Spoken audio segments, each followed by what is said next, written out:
का मेजर में स्वागत है। तो आ चुका हूँ मैं लेके क्लास 5 का हिंदी एनुअल एग्ज़ाम 2025 का मोस्ट इंपॉर्टेंट क्वेश्चन। जो भी क्वेश्चन बनते हैं इन्हीं से बनते हैं, ठीक है। अगर आपने व्याकरण वाला वीडियो नहीं देखा है तो वो भी जाके देख लेना, चैनल पर अपलोडेड है। व्याकरण से बहुत सारे क्वेश्चन बनते हैं ना, बहुत सारे, ठीक है ना। जैसे कि पिक्चर डिस्क्रिप्शन हो गया, ठीक है ना, फ़ोटो के बारे में बताना, ठीक है, पत्र लेखन, लिंग बदलो, बहुत सारी चीज़ें हैं। जाके देख लेना क्लास चौथी और पाँचवीं। व्याकरण वाला वीडियो क्लास चौथी के लिए भी और क्लास पाँचवीं के लिए, बट जो ये वाला है ये वाला स्पेशली फॉर क्लास 5 के लिए है, ठीक है। तो फटाफट देख लेते हैं, स्टार्टिंग करते हैं चैप्टर नंबर 3 से, नन्ना फनकार, ठीक है। तो आप लोगों को इस वाले चैप्टर से ही जो क्वेश्चन बनते हैं वही मैं यहाँ पे बताने वाला हूँ, ठीक है। तो आपको इन सभी को क्वेश्चनों को याद कर लेना है। अगर आपको पूरा स्टोरी याद है तब तो आप आराम से अच्छे नंबर ले आओगे, ठीक है। अगर आपने ये वाला वीडियो भी देख लिया तो आप तब पर भी अच्छे नंबर ले आओगे, ठीक है। अकबर को पहरेदार की दखलंदाजी अच्छी क्यों नहीं लगी? इसका जो उत्तर होने वाला बहुत ही सिंपल और स्पष्ट होने वाला है। अकबर को पहरेदार की दखलंदाजी इसलिए अच्छी नहीं लगी क्योंकि वे नन्हे केशव से इत्मीनान से बात करना चाहते थे और उनके हुनर के बारे में विस्तार से जानना चाहते थे। इसलिए अकबर बादशाह को उनका दखलंदाजी, बीच में बोलना, बीच में टोकना अच्छा नहीं लगा, ठीक है।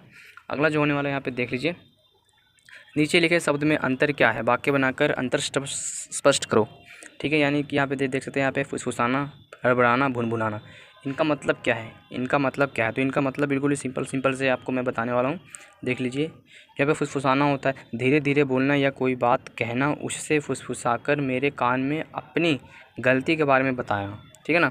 मतलब कि देखो, इसका जो अर्थ यहाँ पे है धीरे धीरे बोलना या फिर कोई बात कहना, ठीक है।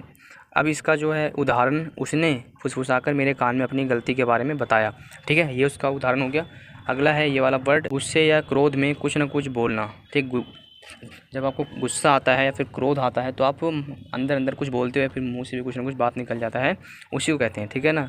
नौकर से गलती होने पर दादाजी बड़बड़ाने लगे, ठीक है, ओके।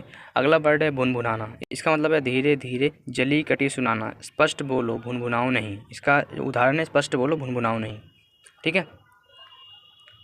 अब देख लीजिए, लगता है केशव बहुत बड़ा आदमी है। यहाँ पर खड़े आदमी से केशव का क्या मतलब है? यहाँ पर जो है मतलब, यहाँ पर जो आदमी है इसका मतलब क्या है केशव के हिसाब से?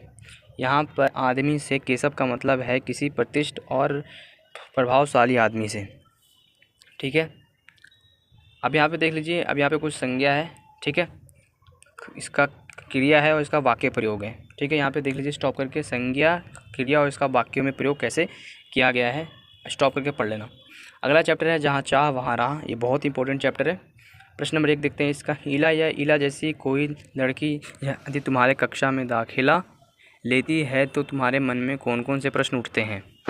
तो पहले हम लोग का जो प्रश्न उठेगा कि वह अपने कपड़े कैसे पहनती होगी, ठीक है ना, वह कैसे खाती होगी, वह अपना गृह कार्य यानी कि होमवर्क कैसे करती होगी, वह अपने बाल कैसे संवारती होगी, कोई खुजली होने पर वह कैसे खुजलाती होगी, ठीक है ना। ऐसे बहुत सारे सवाल बनते हैं, ठीक है। इस पाठ में सिलाई कढ़ाई से संबंधित कई शब्द आए हैं, उनकी सूची बनाओ। अब देखो कि इस पाठ को पढ़कर तुमने कितने नए शब्द सीखे, ठीक है। तो जी हाँ, इसमें बहुत सारे ऐसे वर्ड्स आए हैं। एग्जाम्पल के लिए टाँका, ठीक है ना, बुटियाँ, ठीक है, कसीदाकारी, फरवा टाँके, कांथा, बेल बूटे, ठीक है, चिकनकारी और जंजीर, इस तरह से बहुत सारे वर्ड्स आए हैं।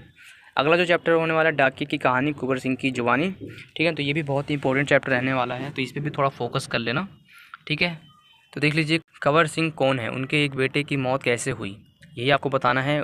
कंवर सिंह कौन है पहले ये, और फिर उनके एक बेटे की मौत कैसे हुई, एक ये है। तो इसका आंसर जो होने वाला है यहाँ पे है, कंवर सिंह भारतीय डाक सेवा में डाक सेवक है जो हिमाचल प्रदेश के शिमला जिले के नेरवा गांव का निवासी है। उसकी उम्र 45 साल है। उसके 4 बच्चे हैं, 3 लड़कियां हैं और 1 लड़का। 2 लड़कियों की शादी हो चुकी है। उसका एक और बेटा था जो गांव में एक पहाड़ी से लकड़ियां लाते हुए गिर गया जिससे उसकी मौत हो गई, ठीक है ना। उस बच्चे की, उसके बेटे की मौत कैसे हुई? एक पहाड़ी से लकड़ियां लाते हुए वह गिर गया खाई में, जिसकी वजह से उसकी मौत हो गई, ठीक है। अगला क्वेश्चन है, कंवर सिंह को बेस्ट पोस्टमैन की उपाधि क्यों और कब मिली, ठीक है ना। जो उपाधि होती है बहुत ही इंपॉर्टेंट होता है। देख लीजिए यहाँ पे, अपनी जान पर खेलकर डाक की चीज़ें बचाने के लिए भारत सरकार ने उसे बेस्ट पोस्टमैन का इनाम दिया। यह इनाम उसे 2004 में मिला। इस इनाम में 500 रुपये और प्रशस्ति पत्र था, ठीक है।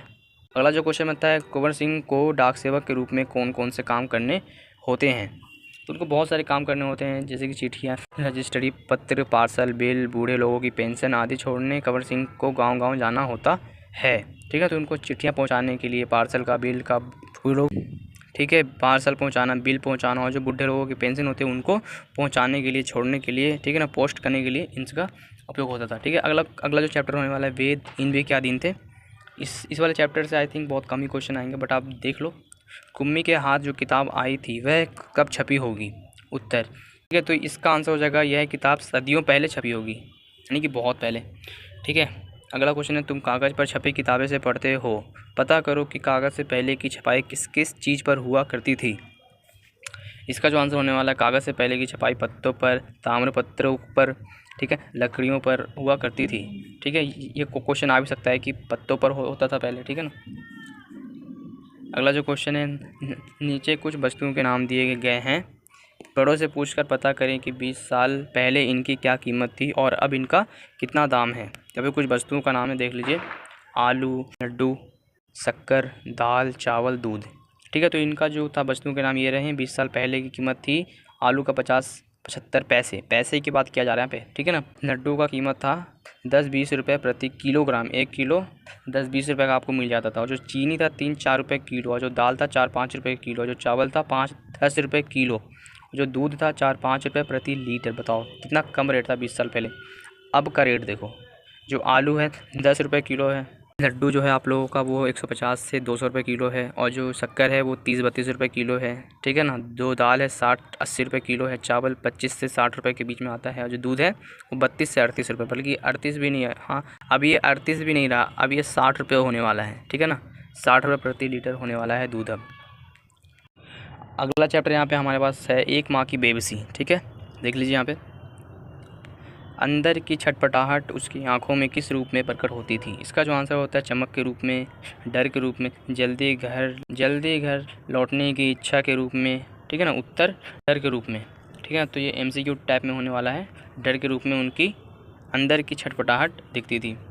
इस कविता में देखने से संबंधित कई शब्द आए हैं, ऐसे 6 शब्द छाँट कर लिखो। देखने से संबंधित अदृश्य, देखने में, इशारे में, निहारती, आँखों में, और झलकती। ठीक है, अब चैप्टर है, एक दिन की बादशाहत। कौन कौन सी चीज़ें तुम्हें बिल्कुल बेकार लगती है। तो आपको यहाँ पे देख सकते हैं, यहाँ पे बहुत सारे ऑप्शन भी मिलेंगे। ठीक है, पहनने की चीज़ें, कुर्ता पजामा, खाने पीने की चीज़ें, रोटी, दलिया, सब्जियाँ। ठीक है ना, अनानास, करने के काम, कपड़े साफ़ करना, जूते पॉलिश करना, खेल, कबड्डी, पतंगबाजी, सब बेकार लगती है। ठीक है ना। अब देख लीजिए, बादशाहत क्या होती है, इसका अर्थ बताओ और इसके बारे में बात करो। ठीक है ना। बादशाहत शब्द बादशाह से बना है। इसका अर्थ है बादशाह द्वारा अपने राज्य पर अपनी मर्जी के अनुसार हुकूमत करना या फिर हुकूमत चलाना। ठीक है। अब्बा ने क्या सोचकर कहानी की बात मान ली। अगर आप एक दिन की बादशाहत पाठ पढ़ोगे तो इसमें एक स्टोरी अपने अब्बा को वो लोग सुनाते हैं। ठीक है ना, वो लोग सुनाते हैं अपने अब्बा को। ठीक है, और जो अब्बा का मतलब होता है पापा होता है, यानी कि फादर। ठीक है ना। इसका जो उत्तर होने वाला है, उन्होंने सोचा कि बच्चों की बात कभी कभी मान लेनी चाहिए। उन्हें जिज्ञासा भी थी कि देखे बच्चे कैसे क्या करते हैं। ठीक है ना। अगला जो चैप्टर होने वाला है, चावल की रोटियां। ठीक है, इस नाटक में कोको महत्वपूर्ण भूमिका है, अतः उसे नाटक का मुख्य पात्र कहेंगे। बाकी सभी नीनी, मीमी, तिनसु और उबातुन गौण पात्र हैं। ठीक है ना। ओके, स्वयं करें। एक बार मेरा एक बस्ता मुझे फुटबॉल मांगने आया था। ठीक है, तो इससे आप एक ना स्टोरी के टाइप में आप इसको पढ़ सकते हैं। ठीक है। अगला चैप्टर होने वाला ये वाला, और जो ये वाला जो चैप्टर था, चावल की रोटियां, बहुत ईजी चैप्टर। इसमें एक कहानी होता है, नाटक होता है, एक तरह से कह सकते हो। कहानी नहीं, ये एक नाटक है। ठीक है ना। तो इस वाले नाटक में बच्चे मिलकर चावल बनाते हैं, दाल बनाते हैं। ठीक है ना, एक बार पढ़ लेना, बहुत ही इंटरेस्टिंग चैप्टर है। अभी तो बहुत 50-60 घंटे हैं, तो पेपर के लिए आराम से पढ़ लो। अगला चैप्टर है, गुरु और चेला। टका पुराने ज़माने का सिक्का था। जी हाँ, बहुत पुराना सिक्का था। टका बोलते थे उसे, टका, 1 टका, 2 टका। ठीक है ना। अगर आजकल सब चीज़ें 1 रुपये किलो मिलने लगे तो किस तरह के फ़ायदे और नुकसान होंगे। अगर 1 रुपये किलो सभी चीज़ मिलने लगे, सभी चीज़ 1 रुपये किलो, तो देखिए यहाँ पे क्या होगा। उत्तर इसका है, फ़ायदा, गरीबों को भी सब चीज़ें खरीदने का मौका मिलेगा, अमीर गरीब का भेदभाव ख़त्म हो जाएगा। बिल्कुल, ये तो फ़ायदा है। अब देखिए नुकसान ये है, बाजार मंदा पड़ता जाएगा, देश की अर्थव्यवस्था देश की अर्थव्यवस्था क्या हो जाएगी, बेकार हो जाएगी। ठीक है, अब देख लीजिएगा, कविता को ध्यान से पढ़कर अंधेर नगरी के बारे में कुछ वाक्य लिखे। तो जो अंधेर नगरी था उसके बारे में बहुत सारे वाक्य लिखे हैं। सड़कें, बाजार, राजा का राजकाज। ठीक है, उत्तर सड़कें, अंधेर नगरी में सड़कें चमकदार थी। बाजार के बारे में कहा जा रहा है यहाँ पे, अंधेर नगरी के बाजार में सब चीज़ें टके सेर बिकती थी। राजा का राजकाज, अंधेर नगरी का राजा मूर्ख था, इसलिए उसका राजकाज सही नहीं था। प्रजा बहुत दुखी रहती थी, ऐसे राजा से मुक्ति चाहती थी। ठीक है, नीचे लिखे वाक्य को पढ़ें। जिन शब्दों के नीचे रेखा खींची हुई है उन्हें आजकल कैसे लिखते हैं, यह भी बताओ। तो इसका जो उत्तर है, यहाँ पे ना बहुत पहले के वर्ड्स हैं। अब आज के ज़माने में इसको क्षण को क्षण लिखते हैं। अब जो यहाँ पे वर्ड है, भग, भग को भाग लिखते हैं। घनी को प्रिय लिखते हैं। वीरानी को पराई लिखते हैं। ठीक है, मुहूर्त को लिखते हैं मुहूर्त। ठीक, अगला जो चैप्टर है ये वाला है, भीषण घायल तीतर को क्यों बचाना चाहता था। उत्तर इसका ये, घायल तीतर को देखकर भीषण का दिल पिघल गया। वह उसको घायल अवस्था में असहाय नहीं छोड़ सकता था, अतः उसने उसे उठा लिया और उचित इलाज करके तीतर को बचा लिया। ठीक, घायल तीतर को बचाने के लिए उसे किस तरह की परेशानियां हुई। तो इसमें उसको बहुत सारी परेशानियां हुई, जैसे कि उसने झाड़ियों से गुजरकर बड़ी मुश्किल से घायल तीतर को पकड़ा। शिकारियों से बचाने के लिए उसे कैंटीले तारों की बाड़ में से होकर गुजरना पड़ा। उसे घुटने के बल भी चलना पड़ा। बहुत संभल कर चलने पर भी उसके हाथ पांव पर कांटों की बहुत सी खरोंचें उभर आई। खरोंचों से खून भी निकलने लगा। कमीज की एक आस्तीन भी फट गई, जिसके कारण माँ से डांट खानी पड़ सकती थी। उसे चिमनी के पीछे छिपना पड़ा, तो तीतर को बड़ी मुश्किल से एक टोकरी में छिपा सका।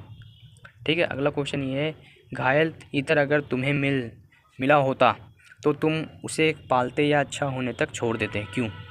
घायल तीतर को बिल्कुल स्वस्थ होने तक मैं उसे अपने पास रखता, फिर उसे छोड़ देता ताकि वह स्वच्छंद जीवन जी सके, यानी कि उसको हम अच्छे से जी सके।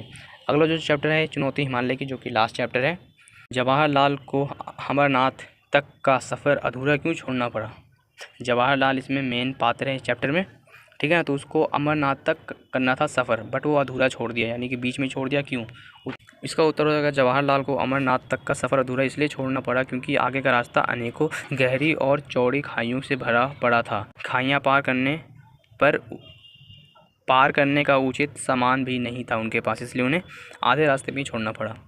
लाल, किशन और कूली सभी रस्सी से क्यों बंधे थे। इसका उत्तर ये रहा। ठीक है, तो इसका जो आंसर होने वाला है, जवाहरलाल, किशन और कूली सभी रस्सी से इसलिए बंधे थे ताकि पैर फिसलने के कारण या किसी और कारण से वे पहाड़ से गिर न जाए, रस्सी के सहारे लटककर अपनी जान बचा सके। एक बार जवाहरलाल के साथ ऐसी घटना घट चुकी थी। रस्सी से बंधे होने के कारण किशन और कूली ने उन्हें खाई में से सुरक्षित ऊपर खींच लिया। ठीक है, तो ऐसा एक बार हो चुका था जवाहरलाल जी के साथ। ठीक है, तो इसलिए उनके जो भी किशन थे और कूली थे, उनके रस्सी बंधे हुए थे सभी के। ठीक है, तो इस तरह से मैंने आपको पूरा का पूरा मोस्ट इंपॉर्टेंट क्वेश्चन मैंने एक्सप्लेन कर दिया सभी चैप्टर के। आपका जितना भी सिलेबस से चैप्टर था उन सभी का मैंने एक्सप्लेन कर दिया। सो इस वीडियो में बस इतना ही था। आप मुझे चाहो तो सुपर थैंक्स कर लो। मैं जितना हेल्प करता हूँ आपको किसी और चैनल पे हेल्प इतना नहीं मिलेगा, तो प्लीज़ सुपर थैंक्स करो। कुछ पैसे हो सके तो पैसे से हेल्प करो ताकि मैं और भी अच्छे वीडियो बना सकूँ और टाइमली बना सकूँ। ठीक है ना, thanks for watching this video. Like subscribe जरूर करें।